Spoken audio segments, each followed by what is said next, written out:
You talk about intelligent design? Look at the human body. It's a waste processing plant near a recreation area. How intelligent is that? And they say the platypus was an animal designed by committee. Was the human body designed by committee? Was there a group of guys who designed it? Was a guy going, Tom, do you have those designs for the human reproductive system? I do, Ted. Let's show you what we came up with.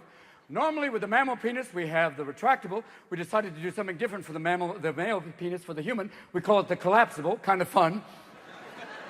And look at this. Murray came up with the idea of making the covering optional. Thank you, Murray. Way to go. When we take the covering off, it's a little sharp, a little pointy. We need something on the top to soften it up. Bob, what was your idea? A mushroom cap. Thank you, Bob. We put the mushroom cap on the top, and it's kind of cool because when it's retracted, it looks like a little toadstool. And when it's erect, like a little soldier. Thank you.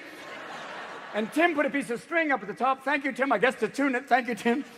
And we run the semen out the top and urine through. We also run urine through there. We call it multitasking or coming and going. Kind of a fun concept. And initially, we just had the sperm stored inside the penis itself like a toothpaste tube. Gone. So we needed something to store it in and produce it. What was your idea, Carl? Nuts. Thank you, Carl. Initially, we used walnuts. We've had good luck with those in the past. And the human males are going, we can't sneak up on the females. We went, what do you mean? Listen. Got it. Forget the coconuts. Let's try something different. Bob, what was your idea to replace them? Balls. Balls. Who doesn't like balls? What fun. Initially, we used 3 balls, and here's some of the tests with the 3 balls. They were going everywhere. The male was like playing with the balls, and we went, we better put those in a bag. So we decided to make a bag, and the only thing we had lying around was some old turkey neck. I said, use it, let's try it. So we put the balls in the turkey neck, and it's ugly. I think, yeah.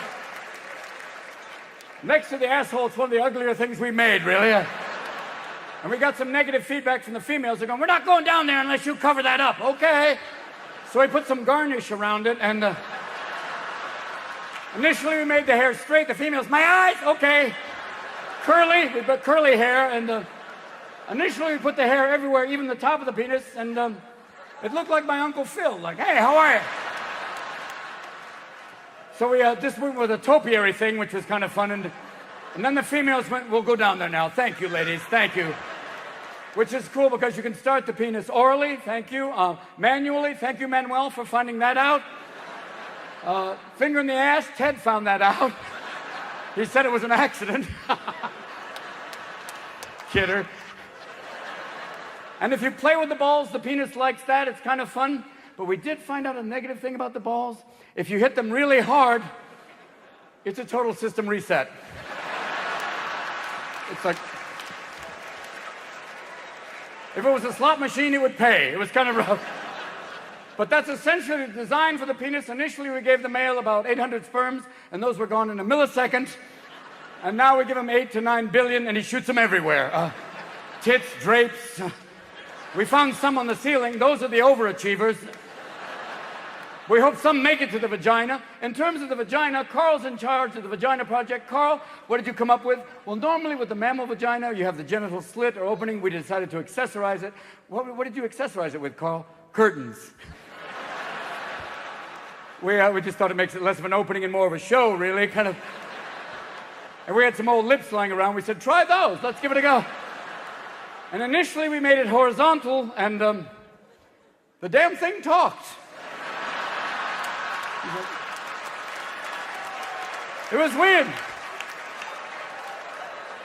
And the first time it talked, the males were going, I'm not going down there if it talks. I've already got one opinion up here. I don't need a second one. Fine. So now we made it vertical, and now it just farts. So, and the first time it went off, it was like, easy, big fella. And the asshole got offended, saying, that's my job. Okay, hold on.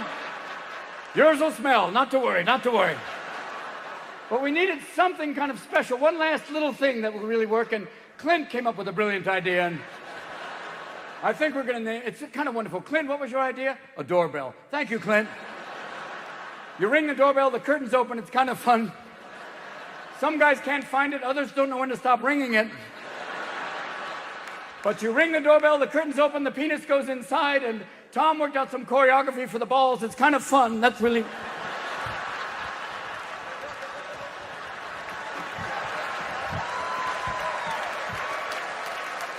It gets everything ready to go. And the sperms fly out up into the human female. She carries the egg. Normally we tried first giving the egg to the male. He kept losing it. We went, fine.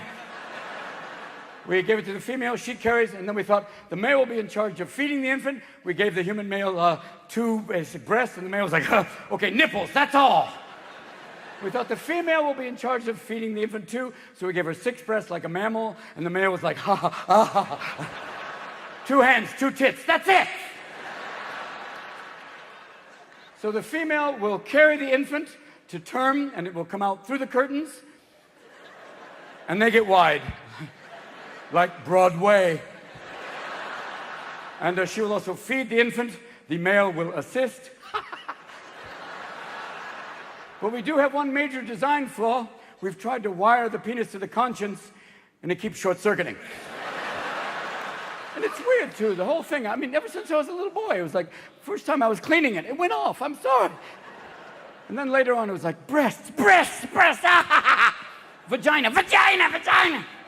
And by the time you get to be 58, it gets a little more difficult. Okay, here's what you got to do. You put a sparkler in your ass. I'll set my pubic hair on fire. You put on a German army helmet. You jump off the couch yelling, fire in the hole. That might work, I don't know.